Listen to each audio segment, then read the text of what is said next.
Vous avez été nombreux à réagir à l'affaire Chebeya après les révélations issues de l'enquête de RFI. Bonjour Baptiste.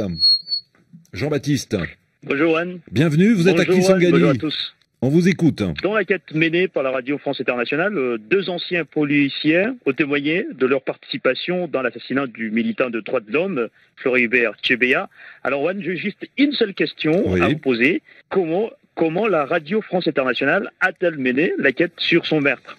Alors, c'est vrai que pour la première fois depuis l'assassinat en 2010 de Floribert Chebeya et de son assistant Fidel Bazana, 2 policiers ont accepté de témoigner au micro de RFI. Ils reconnaissent avoir participé à différents degrés à ce double meurtre. Bonjour Sonia Rollet. Bonjour. Merci d'être avec nous en direct de Kinshasa. Vous êtes sur place, l'envoyé spécial de RFI. Vous avez mené cette enquête aux côtés de Kamanda Wakamanda et d'Esdras Ndikumana.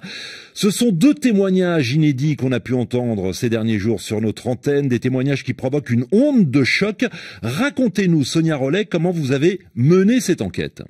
Alors, le plus important, c'est que cette enquête est bâtie autour de ces 2 témoignages. Donc, ils sont deux policiers qui étaient là donc le jour de l'assassinat de Floribert Chebeya et Fidel Bazana, et qui ont donc participé, vous le disiez, à différents degrés. Et donc, il a fallu déjà le premier souci pour nous était déjà de savoir est-ce qu'ils pouvaient parler, est-ce qu'ils étaient en mesure d'être en sécurité. Et donc, pendant très longtemps, en fait, on savait que ces policiers existaient, mais on n'a pas du tout fait les interviews, on n'a pas du tout commencé l'enquête justement pour s'assurer qu'ils soient en sécurité. Et ensuite, on a mené des entretiens approfondis avec eux pour connaître tous les éléments de l'histoire qu'ils pouvaient avoir, essayer de confronter donc ces éléments d'information avec d'autres témoins qui s'étaient manifestés, comme par exemple le premier policier à avoir parlé, qui s'appelle Paul Moulamboué, ou alors le chauffeur d'un des protagonistes, Kalala Kalao, qui lui avait témoigné au cours du procès, pour essayer de reconstituer en fait cette journée du 1er juin 2010, où les 2 militants des droits de l'homme ont été tués à l'inspection générale de la police. Et il y avait aussi évidemment là, des recherches documentaires, les recherches qui avaient été faites par les ONG comme la Voix des Sans-Voix, comme la FIDH.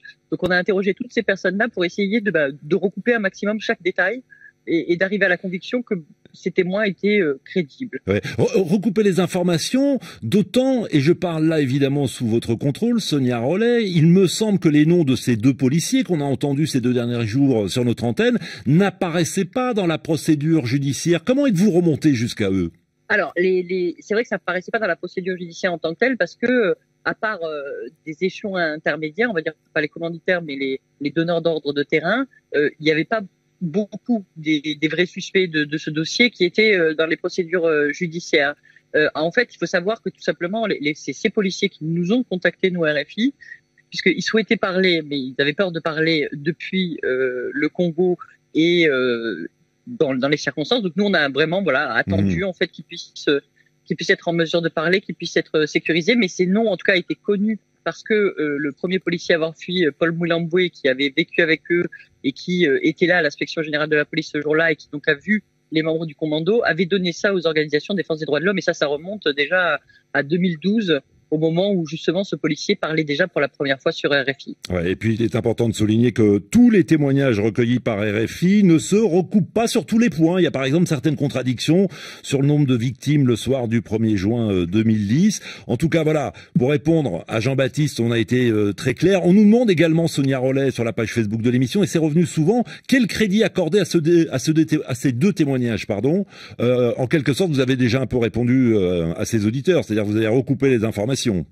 Voilà, on a recoupé les informations. Honnêtement, il y avait déjà beaucoup des informations qui existaient quelque part ailleurs. Et c'était ça qui était rassurant pour nous, c'était de se dire, en lisant le dossier de la justice militaire congolaise, il y avait eu déjà des témoins, des informations données par les ONG, je vous disais comme la Voix des Sans-Voix et autres. Enfin, on a retrouvé toute une série d'informations.